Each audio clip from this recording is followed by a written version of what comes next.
All right, so the San Francisco 49ers official injury reports are out from Kyle Shanahan and pretty much has gone as we have expected. Brock Purdy has officially been ruled out along with Ricky Pearsall, who has also been ruled out against the Bucs. And what does that mean obviously for guys like Mac Jones, Jauan Jennings? Well, from the sounds of it, it does seem like those guys are trending in the right direction. Mac Jones is officially questionable, as well as Jauan Jennings is officially questionable. Mac Jones will get the start, and Jauan Jennings is likely to play in this game against the Bucs. With Jauan, he logged 2 practices this week, so there's a really, really strong chance that he is going to be available in this game and return after missing last week against the Rams. So good to know that both those guys are likely going to be able to play. Now, obviously, because they are a questionable tag, we do just have to make sure that they are good to go prior to game time. But of course, all signs point to Mac Jones, Jauan Jennings being available to go in this game against the San Francisco 49ers. They actually also opened the practice window for Curtis Rourke, the quarterback that they drafted in the 7th round out of Indiana. He's one of the rookies that we never talk about because he tore his ACL in January and hasn't really been a part of anything for the San Francisco 49ers. I believe he's been on the NFI list up until this point. So just hasn't been used or utilized. So his practice window opens up. Obviously, that adds another additional quarterback for the San Francisco 49ers. And who knows, maybe they could have used him if he was healthy. Just obviously, the 49ers had to sign Adrian Martinez and guys like that. So we'll see what Curtis Rourke does. Obviously, Malik Mustafa is going to play in this game. We'll find out if he's going to get the start. So the 49ers are getting a little healthier, slowly but surely. So that is a good sign, and we'll continue to see how everything is going for everyone else and how it's going to be moving forward. But for the main guys, it does sound like they're good to go. I haven't seen any other additional reports of anyone being out other than Brock Purdy and Ricky Pearsall. So if anything changes, I will let you guys know. But um, starting to move in the right direction. And what we saw and heard from practice today is both Ricky Pearsall and Brock Purdy were working off to the side, rehabbing. So both of those guys are moving. And so the hope is that Ricky Pearsall will be able to return after this game against the Bucs. The 49ers have Atlanta week 7. It's going to be a primetime matchup at home.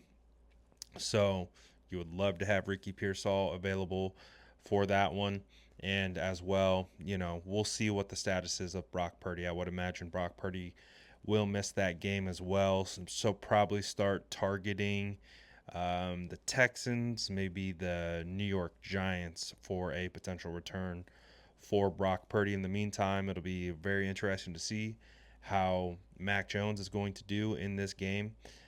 Going up against Baker Mayfield, 2 first-round draft picks going after it, and it'll be a good one, I think. As we've talked about as well, with the Tampa Bay Bucs, no Chris Godwin, no Mike Evans, no Bucky Irving. We'll see what the final status is of Zion McCollum, their starting cornerback, but doesn't look like it's good for him either. So it's a pretty interesting one. Um, Let me see here. Hold on. 1 second.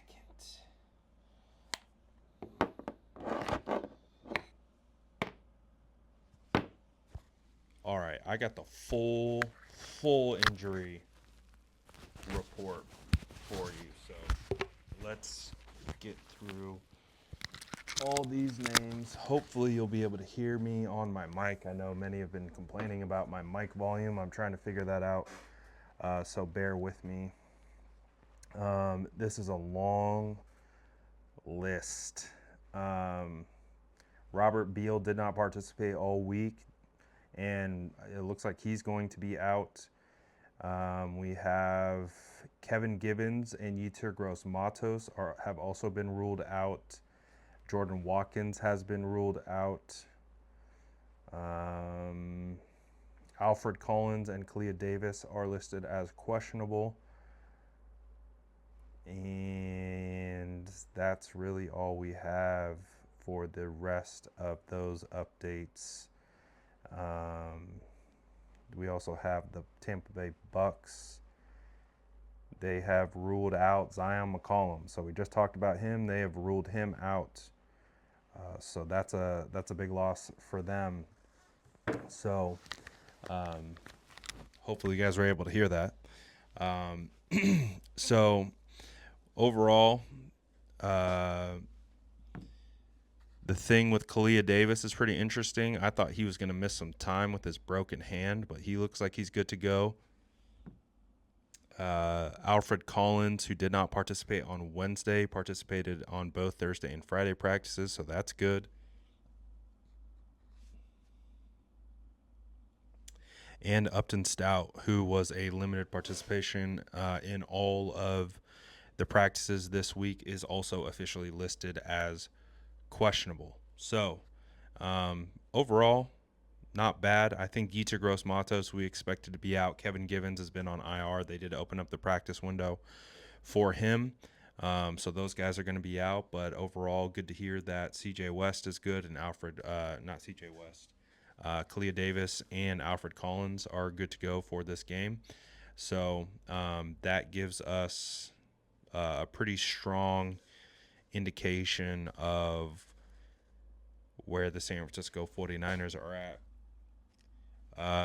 The Bucs also have Benjamin Morrison out with their cornerback as well, who is out. So it does look like they are dealing with some injuries as well. So heading into this game against the Bucs, very similar mentality and mindset that they had last week against the Rams. I think the 49ers losing the way they did against the Jaguars, I think really helped them kind of refocus and redirect and get things moving in the right direction against the Rams. And now again, they're going to be on the road this way, traveling all the way across the country to Tampa and trying to get a win. They did flex this game to mid-afternoon West Coast time after being originally a 10 a.m. start. So I would say that's probably beneficial for them and their body clocks. So that's going to be good, I think, for the 49ers, that it's a little bit of a later start for them. So that kind of gets them on a normal body clock type trajectory for their games. So we'll see. We'll see how this one goes. But let me know what you guys think about this in the comments below. And as always, make sure to like and subscribe for more updates.